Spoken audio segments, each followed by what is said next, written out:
주님의 은혜가 여러분과 늘 함께 하시기를 축원드립니다. 오늘 우리에게 주시는 하나님의 말씀은 이사야 56장 1절로 12절의 말씀입니다. 이 시간 이 자리에 모여 하나님께 예배하는 우리 모두는 하나님의 부르심을 받고 하나님의 은혜 때문에 이곳에 모인 줄로 믿습니다. 우리 모두는 하나님의 은혜를 받은 자입니다. 예수 그리스도를 통하여 구원을 얻었고 그분의 죽음을 빚진 자가 되었기 때문입니다. 그분께 많은 것을 얻었기 때문에 우리 크리스천들은 어떻게 하면 하나님을 기쁘게 할지, 무엇으로 하나님께 이 감사를 보답할지 늘 고민합니다. 흔히 우리는 이러한 감사의 보답을 예배로, 우리의 헌신으로, 우리의 결단과 노력 또는 재물로 하나님께 감사를 보답하고자 합니다. 이런 것들을 드리면 하나님께서 기뻐하시고 우리의 예배를 받을 것으로 생각하기 때문입니다. 그러나 성경 속에서는 그렇게 이야기하고 있지 않습니다. 하나님께서는 우리의 예배, 이 선물로서의 예배를 하나님께서 우리에게 요구하고 계십니다. 우리가 하나님께 드리는 이 예배는 이방인들이 그들의 신을 향하여 드리는 예배와는 다릅니다.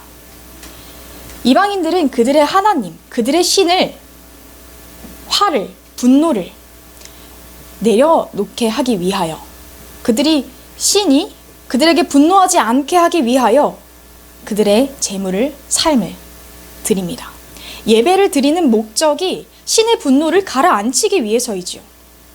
그러나 이러한 이방인들의 예배와는 다르게 우리 크리스천에게 허락하신 하나님의 예배, 은혜는 오히려 하나님께서 우리에게 주시는 선물입니다.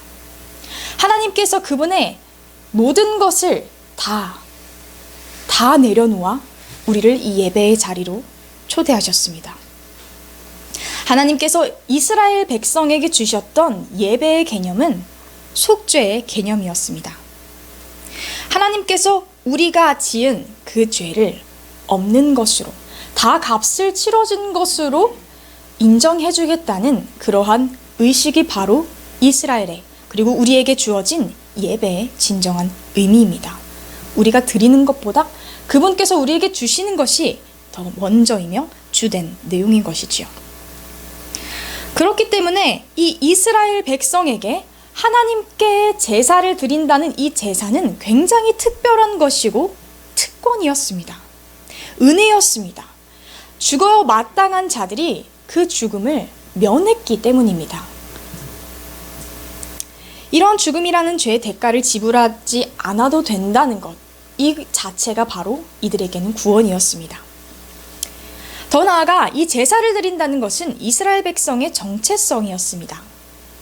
이스라엘 백성만이 하나님께 제사를 드리고 예배를 드릴 수 있었기 때문입니다.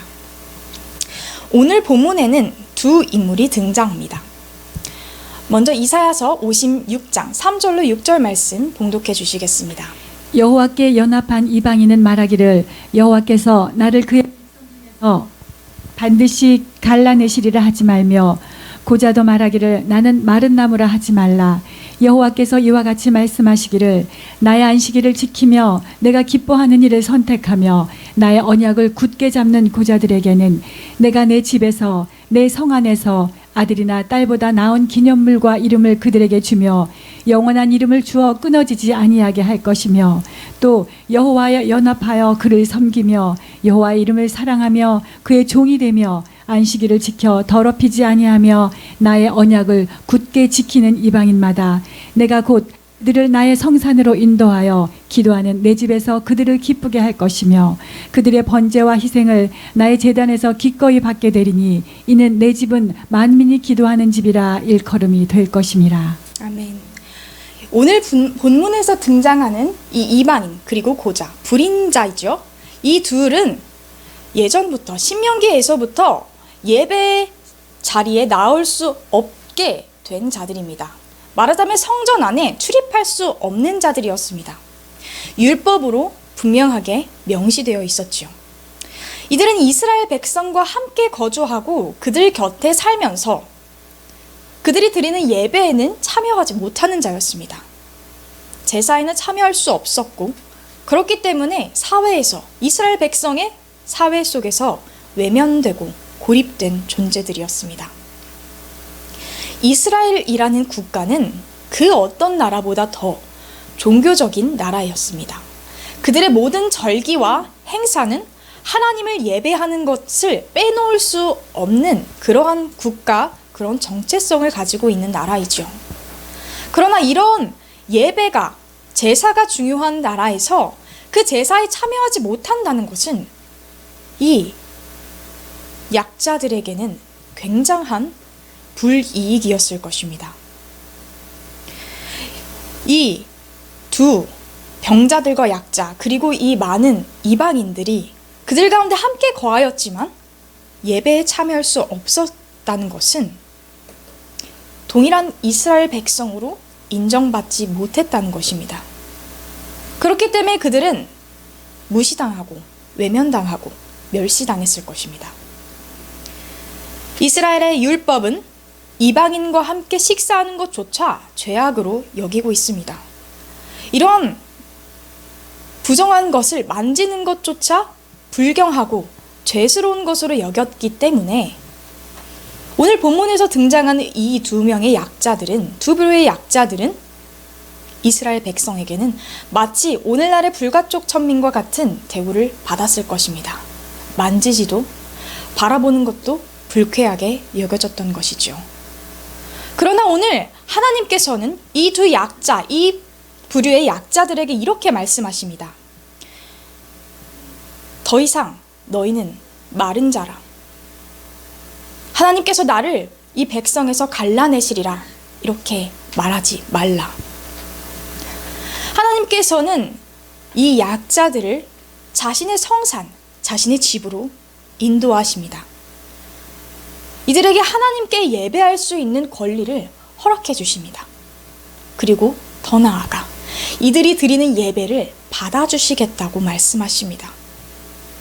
이들에게 하나님께 예배를 드리고 제사를 드릴 수 있다는 것은 너무나 큰 인생의 변화이며 은혜였습니다. 엄청난 사건이 그들 삶 가운데 발견이 되는 것입니다. 이것이 바로 이들에게는 구원이었죠. 사회적으로 소외되어 그 어느 곳에서도 소속되지 못했던 자들이 드디어 하나님 나라의 백성으로서 인정받게 되는 것입니다. 여기서 주목해야 할 것은 이 두 부류의 사람이 그냥 아무런 수식어가 붙지 않은 약자들이 아니라 여호와와 연합한, 하나님과 연합한 자들이라는 수식어를 붙이고 있다는 것을 기억해야 합니다. 이들이 하나님과 연합한 자들이며 하나님의 안식일을 거룩하게 여길 줄 아는 자들이었다는 것입니다.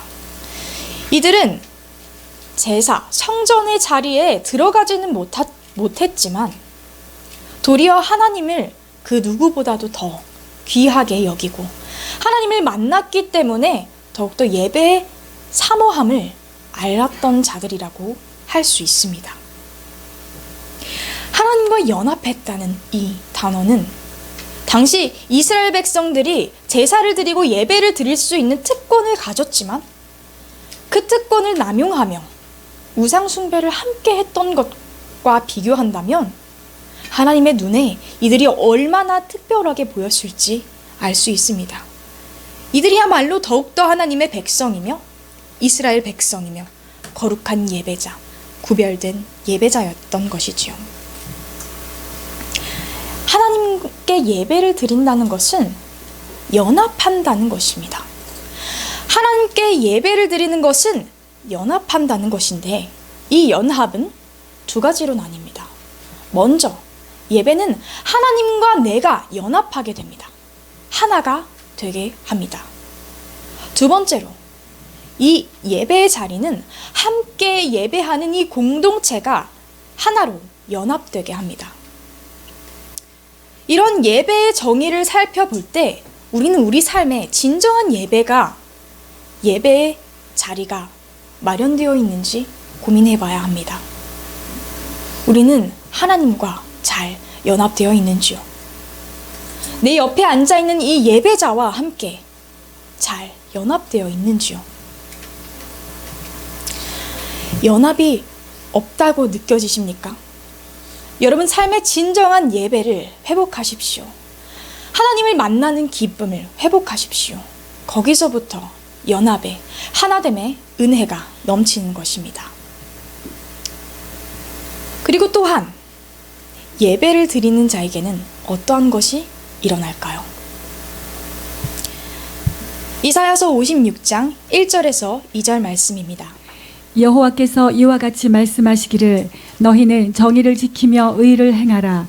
이는 나의 구원이 가까이 왔고 나의 공의가 나타날 것임이라 하셨도다. 안식일을 지켜 더럽히지 아니하며 그의 손을 금하여 모든 악을 행하지 아니하여 하나니 이와 같이 하는 사람, 이와 같이 굳게 잡는 사람은 복이 있느니라. 아멘. 예배를 드리는 자들에게는 정의를 지키며 의를 행하는 일이 있어야 합니다. 이것이 바로 예배자들, 하나님을 섬기는 자들의 본분입니다. 마땅히 해야 할 일입니다. 왜 정의와 의를 행하여야 합니까? 하나님께서는 이스라엘 백성을 나의 백성이다 라고 부르십니다. 이스라엘 백성은 하나님 나라의 사람입니다. 하나님의 사람입니다. 한 인물이 어떤 나라에서 왔는지, 어디의 출신인지 우리는 어떻게 알 수 있을까요? 글로벌 세계에서는 더 이상 외모로 그 사람의 국가를 판별할 수가 없습니다.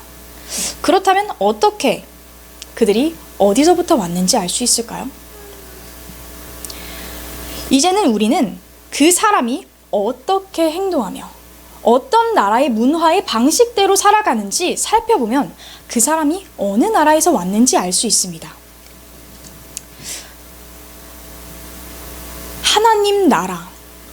하나님 나라의 백성이라면 하나님 나라의 문화를 따르는 것이 당연합니다. 하나님 나라의 그 법, 공의와 정의를 행하는 것, 이것이 바로 예배자, 하나님 나라 백성이 마땅히 행하여야 할 일인 것이지요. 이것이 바로 그들의 정체성이 되기 때문입니다.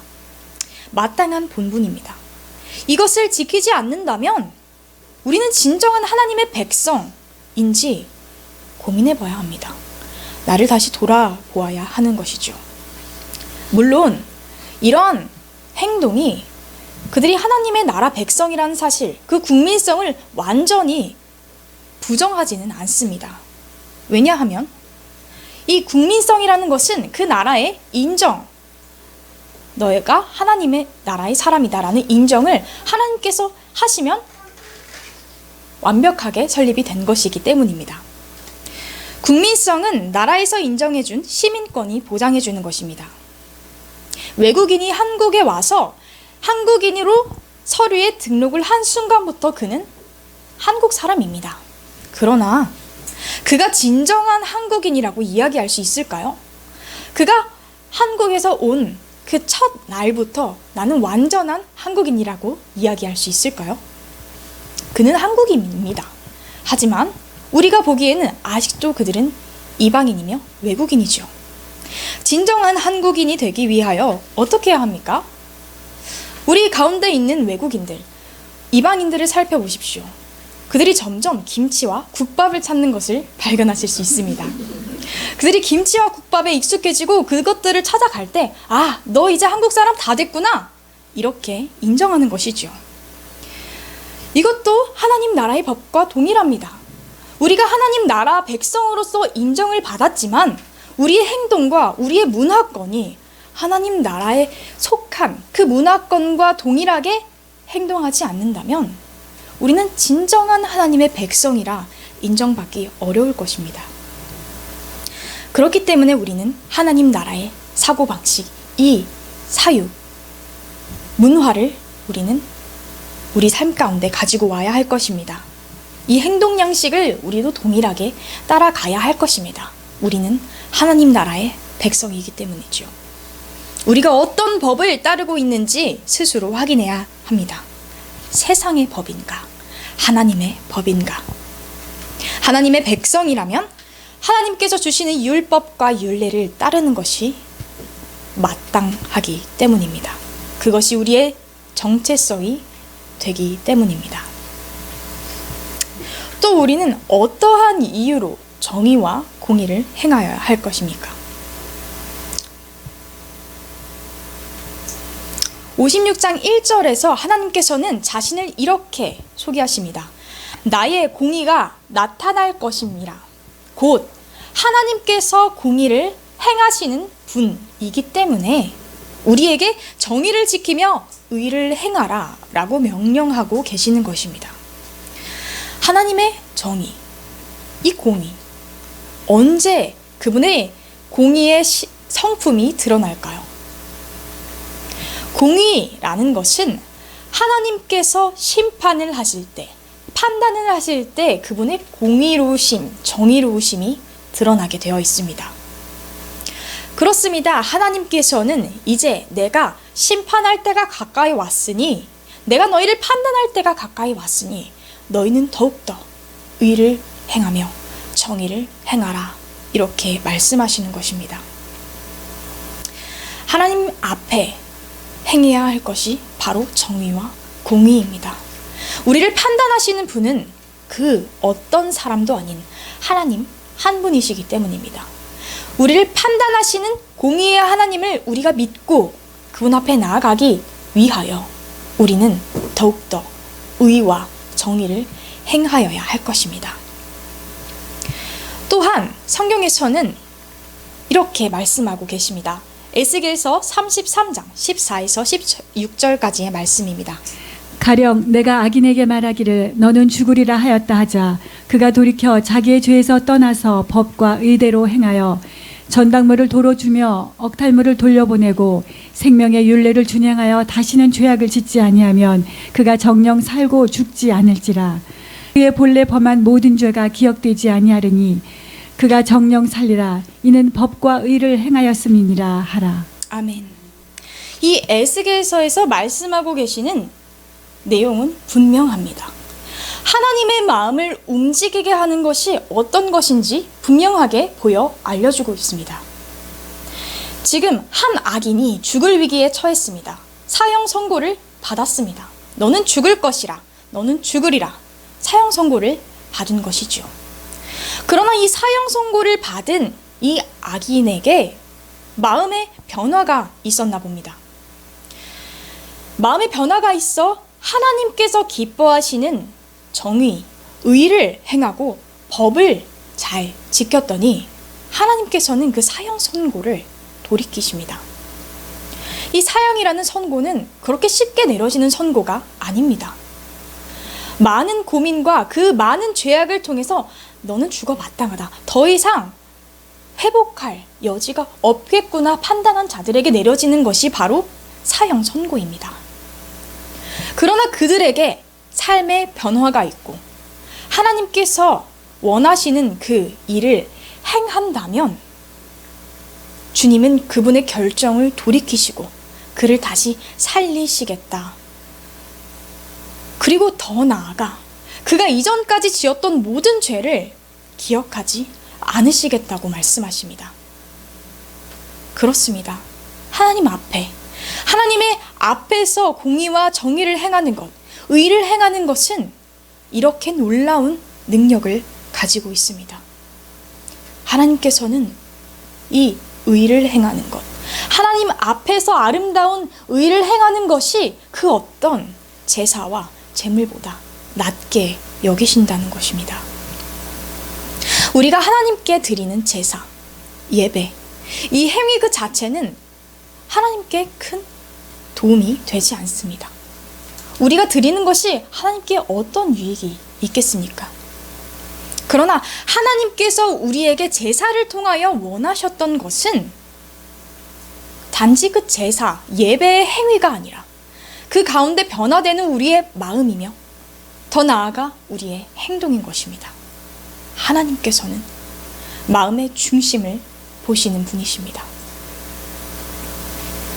나의 마음에 진정한 예배를 드리고자 하는 마음이 없다면 이것은 하나님께 기쁨이 되는 예배가 되지 못할 것입니다. 하나님께서는 예배를 드리는 그 자체보다 예배를 통하여 여러분의 삶이 변화되는 것을 원하십니다. 하나님의 성품을 닮아 더 정의롭고 의로우며 겸손하고 자유하기를 원하시는 것이죠. 이스라엘 백성은 이러한 예배, 제사의 특권을 가진 자들이었습니다. 하나님께서 선택하시고 그들을 예배 드릴 수 있는 권리를, 특권을 허락해 주신 것입니다. 그러나 이러한 특권을 가진 이스라엘 백성은 예배를 단지 행위로만 드렸던 것 같습니다. 그들의 삶은 더 이상 변하지 않았습니다. 예배를 드림으로 더 나은 삶으로 변화되지 않았던 것입니다. 도리어 그들은 우상 숭배를 하기 시작했습니다. 하나님께서 기뻐하지 않으시는 일을 즐겨 행했던 것이지요. 하나님께 제사를 드림과 동시에 우상 숭배를 했습니다. 그들은 더 이상 이방인들과 구별되지 않습니다. 동일하게 우상을 숭배하며 그러한 삶을 살아가고 있는 것이죠. 이들은 이방인들과 구별된 삶을 사는 것뿐만 아니라 자신들의 나라, 백성 안에 있는 약자들을 멸시하고 무시하기도 합니다. 자신만의 유익을 구하며 마땅히 그들이 지켜야 할 본분을 지키지 않는 것이지요.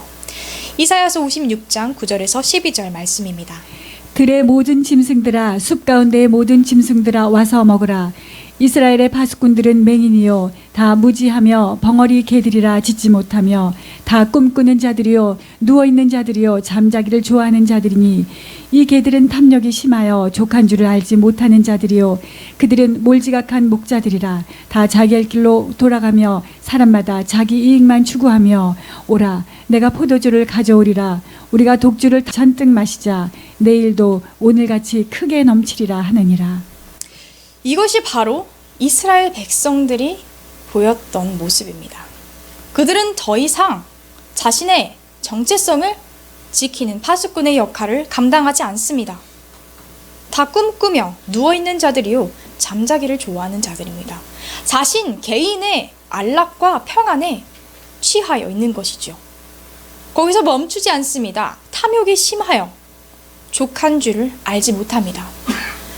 탐심이 지나쳐서 다른 이들 것까지 가지고 뺏어 왔음에도 그들의 만족은 없었다는 것이지요. 몰지각한 목자들입니다. 각자 자신의 길만 갑니다. 자신이 감당해야 할 이웃과 백성들을 그들은 모르는 채 했습니다. 자신의 이익만 추구하기 위해서이지요. 포도주를 즐기며 날마다 그렇게 다른 이들의 것으로 자신을 채워가는 이 삶을 누리며 살았던 것입니다. 하나님께서는 이 이스라엘 백성을 이들의 악한 행태를 본문에서 분명하게 꼬집으십니다. 더 이상 이들은 하나님을 섬기는 자, 하나님을 예배하는 자라고 볼 수 없습니다.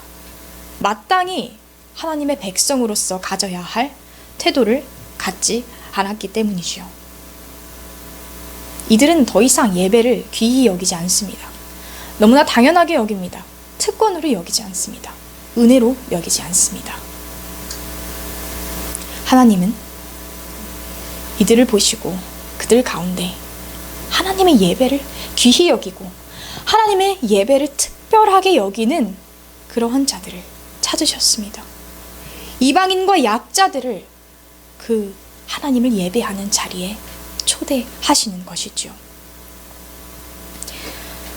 오늘날 우리는 이방인으로서 이 본문 말씀의 이스라엘 백성을 반면교사 삼아야 할 것입니다. 우리는 진정한 의미의 예배를 드려야 합니다. 우리에게 주어진 이 예배라는 것은 특권이며 은혜이기 때문입니다. 누군가는 삶을 다하여 목숨을 다하여 갈망하고 있는 예배의 자리라는 것입니다.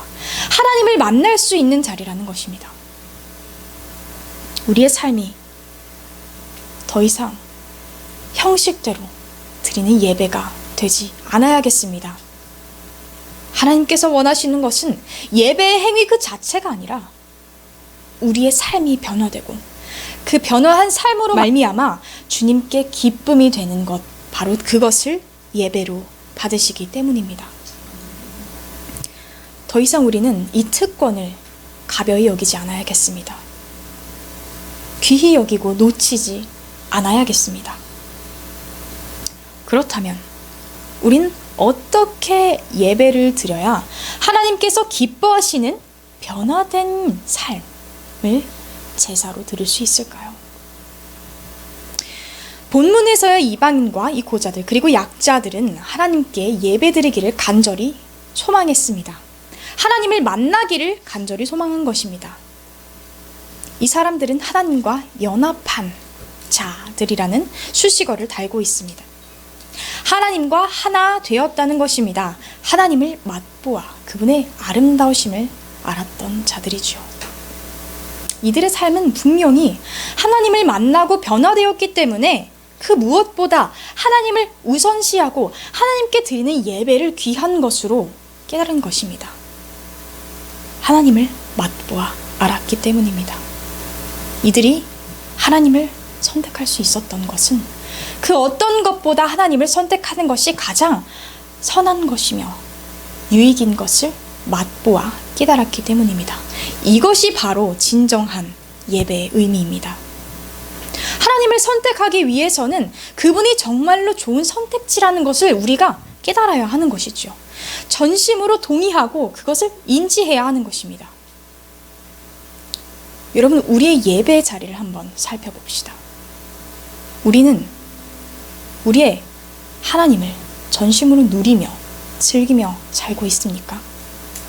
우리의 예배의 자리에 무엇이 있는지요? 우리의 고민이 있습니까?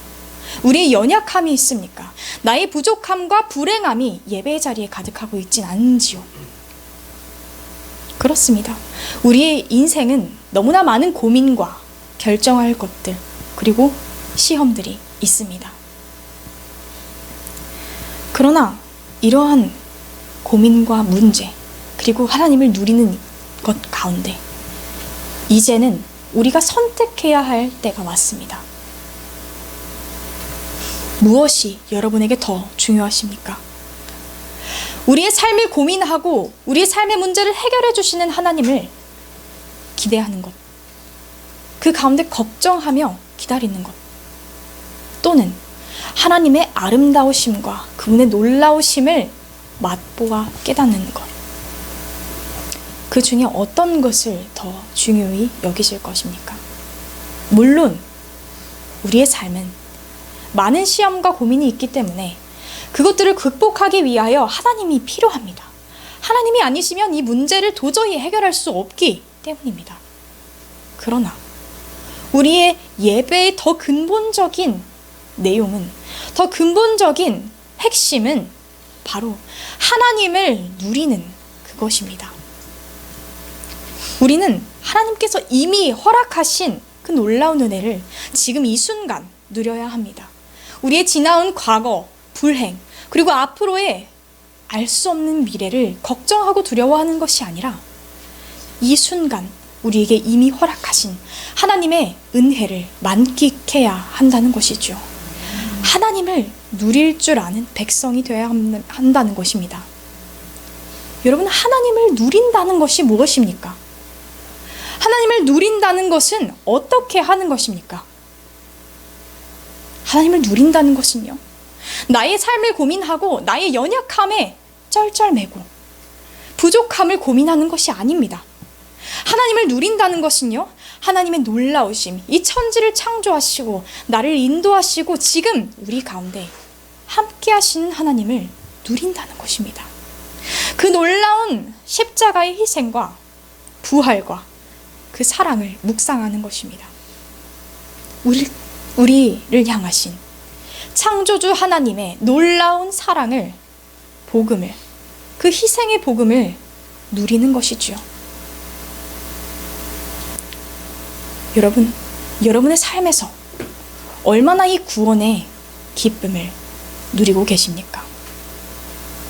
얼만큼 그분의 구원하심을 묵상하며 여러분 삶 가운데 누리고 계십니까?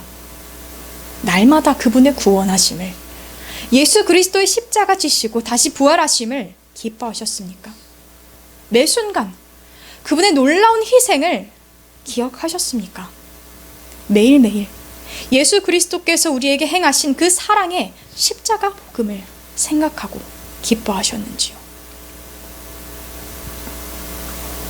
우리가 진정으로 묵상하고 예배하며 우리의 삶을 지켜 쟁취해야 할 것이 무엇입니까?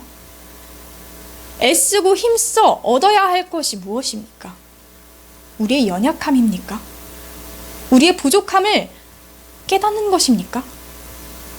내가 혼자서 아무것도 할 수 없다는 것을 깨닫는 것을 우리의 삶을 다 들여 얻어내려고 하십니까? 우리가 해결하지 못하는 그 문제를 붙잡는 것입니까? 여러분, 여러분들의 시간과 힘을 어디에 쏟을지 잘 생각하셔야 합니다. 우리에게 주어진 시간은 정해져 있기 때문입니다. 우리에게 주어진 힘 또한 한계가 있습니다.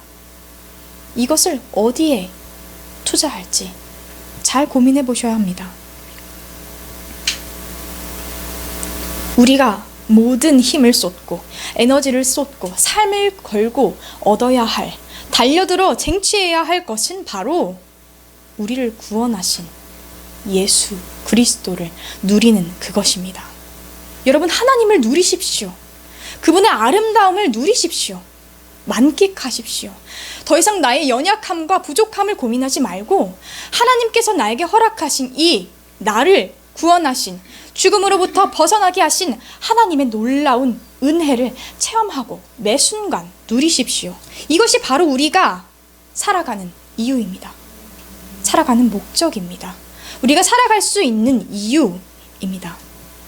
더 이상 나의 약함과 불완전함을 고민하지 마십시오. 그것은 우리가 해야 할 일이 아닙니다. 하나님께서 이렇게 말씀하십니다. 히브리서 12장 2절 말씀입니다. 믿음의 주여 또 온전케 하시는 이인 예수를 바라보자. 는 그 앞에 있는 즐거움을 위하여 십자가를 참으사 부끄러움을 개의치 아니하시더니 하나님 보좌 우편에 앉으셨느니라. 아멘. 믿음의 주, 온전케 하시는 분이 누구십니까? 우리 자신입니까? 우리의 고민입니까? 우리의 행동입니까? 하나님께서는 분명히 말씀하십니다.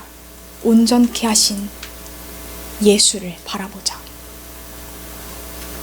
우리가 온전하게 되는 것은, 우리가 정의를 행하고 의를 행하는 것은 나의 노력, 나의 애씀, 나의 바른 행동이 아닙니다. 우리가 해야 할 일이 여기서 분명하게 드러나고 있습니다. 우리는 나를 온전케 하시는 예수 그리스도를 바라보고 누리는 것이 우리의 해야 할 일인 것입니다. 이것이 참된 예배자의 모습입니다. 더 이상 나의 연약함, 나의 부족함, 내가 할 수 없음을 고민하지 마십시오. 그것은 변할 수 없는 것입니다. 내가 고민한다고 해서 해결될 수 없는 것입니다. 그러나 여러분, 이것을 해결하시고 온전케 하시는 분이 바로 우리에게 선물로 주어졌습니다. 예수 그리스도께서 우리를 온전케 하시겠다고 하셨습니다. 온전케 되는 것은 더 이상 나의 일이 아닙니다. 예수 그리스도께서 우리가 스스로 완전하게 되는 그 마음보다, 완전하고자 하는 그 열정보다 더 큰 열정으로 우리를 온전하게 하시기를 원하시기 때문입니다. 아멘. 이제 우리를 위하여 이 땅 가운데 오시고 자신의 삶을 들이시고 영원을 들여 우리를 구원하신 하나님, 그 예수 그리스도를 누리시는 여러분 되기를 간절히 원합니다. 아멘. 더 이상 우리는 그분의 도우심을 걱정과 근심과 환난으로 기다리는 것이 아니라 감사와 기쁨으로 나의 문제를 그분께 내려놓고 그분께서 임하시고 나에게 그 아름다우심을 보이심을 기대하는 마음으로 주님 앞에 나아가기를 원합니다. 더 이상 세상 것으로 고민하고 낙담하지 마십시오. 나의 연약함과 자금과 죄인됨과 나의 존재의 의미를 고민하는 데에 여러분의 삶을 낭비하지 마십시오. 이제 시선을 돌려 하나님을 누리는 진정한 예배자가 되십시오. 하나님께 시선을 돌릴 때에야 우리는 비로소 삶이 변화되고 주께서 기뻐하시는 정의와 의로 산 제사를 드릴 수 있게 됩니다. 이 말씀을 통해 여러분의 한 주간의 삶이 주님이 기뻐하시는 진정한 예배, 변화된 삶을 산 제사로 드리는 여러분 되시기를 간절히 소망합니다. 아멘. 기도하시겠습니다.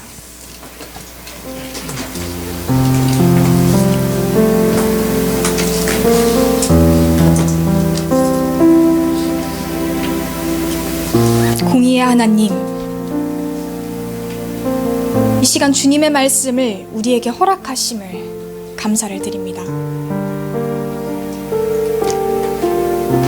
이제 하나님께서 우리에게 원하시는 예배가 무엇인지 깨달았습니다.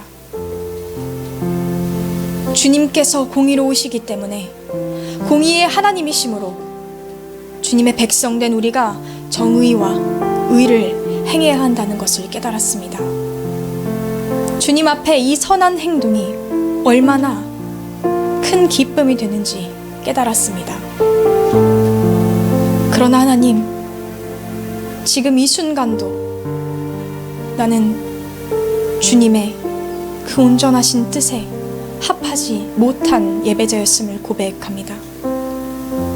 스스로는 도저히 선한 것을 할 수 없는 우리임을 주여 고백합니다. 우리의 연약함을 아시고 우리의 부족함을 아시는 주님, 우리를 위하여 예수 그리스도를 허락하심에 감사를 드립니다. 주님, 이제는 더 이상 나의 연약함, 나의 부족함, 나의 고민을 가지고 고단하게 살지 않겠습니다. 나의 힘을 쏟지 않겠습니다. 나의 삶을 걸지 않겠습니다. 주님, 이 순간부터 주님 앞에 예배드리는 이 모든 자들이 하나님을 누리며 하나님의 아름다우심을 찬양하는 예배자 되기를 간절히 소망합니다. 우리가 주님 앞에 드리는 이 예배가 걱정과 근심의 예배가 아니라 주님의 놀라우심과 공의로우심과 아름다우심을 찬양하는 예배가 되게 하여 주시옵소서. 주님, 그러한 때에 주님께서 우리를 온전케 하시며 우리의 연약함을 완전하게 하시며 우리를 회복하실 줄 믿습니다. 주여, 우리를 주장하시고 주의 백성 삼아 주시옵소서. 한 주간 주님, 우리의 삶이 변화된 삶의 산 제사로 주님 앞에 드려지기를 간절히 소망합니다. 우리와 함께 하실 예수 그리스도를 기억하게 하여 주시옵소서. 이 모든 말씀 우리를 구원하신 예수 그리스도 이름으로 간절히 기도 올리옵나이다.